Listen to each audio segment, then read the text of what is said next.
Hey everyone, it's Paul with the latest video. Um, Before I start, I'm in the habit of letting you know that this is not financial advice. This is here for your entertainment, engagement, information, and the purpose behind this channel, for those of you who are new to it, is to promote ideas that go into investment newsletters represented by me, my team, and our publishing company, which is called Bold Profits. We've got 8 investment newsletters.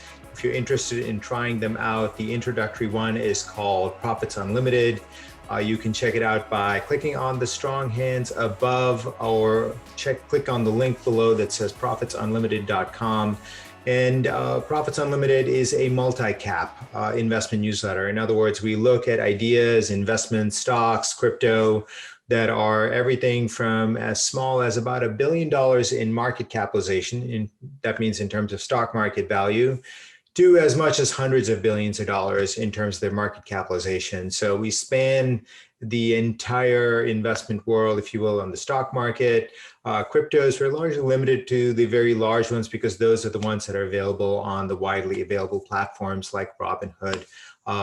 And Coinbase. And also our focus is exclusively on what we call fourth industrial revolution stocks, America 2.0 stocks. A lot of the world refers to them as growth stocks. However, from my perspective, from our perspective, we're living in a special time.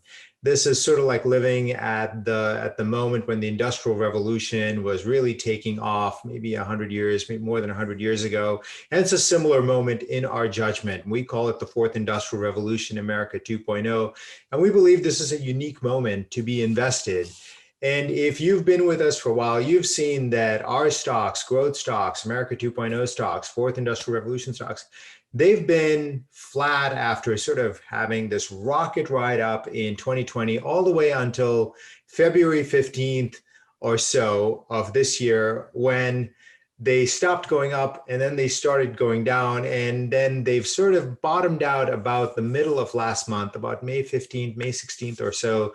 They've sort of mostly stopped going down, and now they're sort of trading in a range. In today's video, I want to tell you why I believe that our stocks, America 2.0, Fourth Industrial Revolution, growth stocks, I believe are setting up to soar higher in the second half of this year. And I have 5 reasons for why I believe that's going to be the case. So everyone knows that one of the critical factors in any kind of investing, it's sort of like gravity, if you will, in the investment world, is interest rates. And one of the reasons why growth stocks, at least if you believe the financial media, started going down was the fact that interest rates for a little while, as measured by the 10-year bond, was going up. And so they got to as high as a little over 2% or something like that. And then there was a panic that perhaps we were going to have significantly higher interest rates. And this is why it does matter to some extent, because if people can get safe, 100% guaranteed returns, either from the bond market by being in government bonds or municipal bonds, which then translate themselves into higher interest rates that you can get from being in savings accounts or even in checking accounts. I actually recall a time in the 1990s where even checking accounts paid interest out. Well, very few people then are going to push out and take more risk by buying stocks or crypto or anything else. So low interest rates are definitely a critical element of what keeps money pushing into the stock market in general, and definitively into growth stocks, which is our stocks. So interest rates now, after going up for a little while, now are actually going back down again. The 10-year bond now has an interest rate of 1.6%, which is a very substantial decline from 2%. And if you are following the news, and I know there's a lot of news junkies out there with respect to the stock market and financial media, you will have seen that the Federal Reserve, which is the part of the government that sets interest rates in this country, they have said that they have no plans to actually raise interest rates for at least a couple of years. And even then, they might sort of sit at neutral for even longer period of time. And that's because of the second reason why I believe that stocks, I believe, can soar, especially our stocks, growth stocks can soar, which is that even though there are price rises, there's no actual inflation. And what's the difference between a price rise and inflation? Well, in a price rise, in my judgment, that we're experiencing right now, is related to shortages, related to the fact that we shut the productive capacity of the world essentially down for about a year. And as you go to turn that back on, it takes a little while to get a factory going. It takes a little while to get a company going to producing what it used to at peak capacity. And so there are shortages of semiconductors, of cars, of various different things.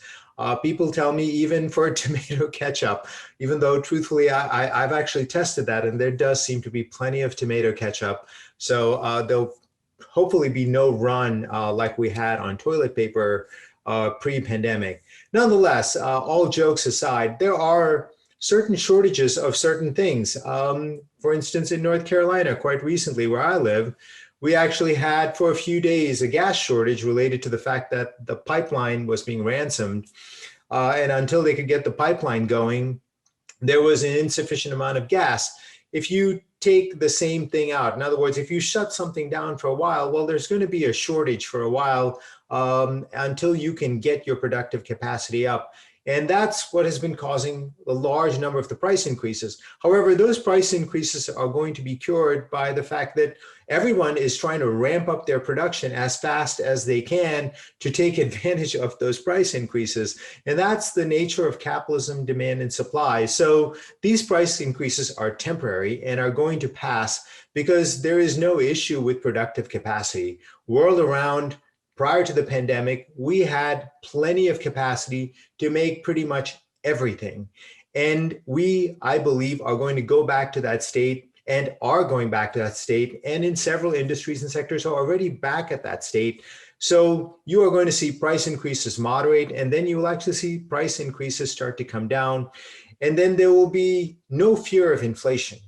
And inflation, just to be clear, is where there is a systemic shortage of capacity relative to the amount of cash that there is in the system that causes persistent price rises, and there's no real ability to address that. So a big difference between a temporary price increase versus inflation. And since inflation is of no concern, this is what allows the Federal Reserve to actually keep interest rates flat and very low for long periods of time, which in turn facilitates another element that is super critical in our judgment to an economy growing and to seeing development and even to seeing innovation happening, which is household formation. In other words, people buying houses. And if you've been watching my videos, you know that we talk about the millennial generation, the Gen Z generation coming in and starting to buy houses, and how we are at minimum 4 million houses short relative to demand. I've actually seen an estimate that says 5.5 million houses. So we've got an extraordinarily strong housing market. And the reason why this is important is that household formation represents the basis of all sort of consumer spending. When you buy a house, it's obviously an enormous amount of money. For most people, it's the largest single expenditure in their life. And once you buy a house, you know this. You got to go blind. You have to go buy blinds and furniture and sheets and towels and a million other things to actually get that house to be in working condition. You also end up doing improvements to the house. In other words, there's an extraordinary amount of spending that goes through the economy that keeps the economy growing.